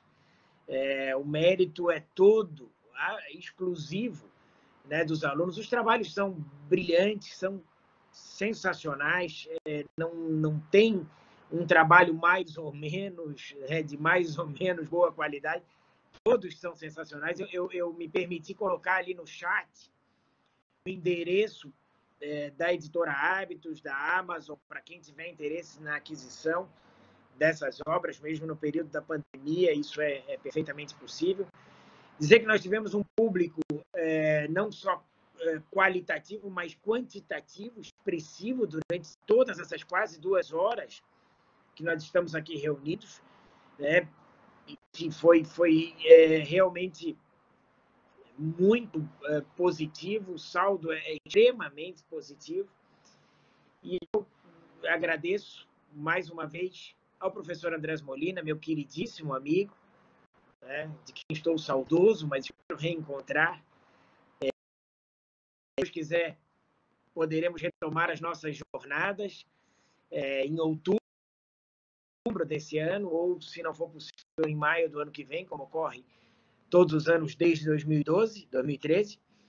E agradecer também ao professor Joaquim Melgarejo por toda a disponibilidade, sempre na condução do Instituto de Águas, na condução dessa nossa parceria, desse nosso convênio.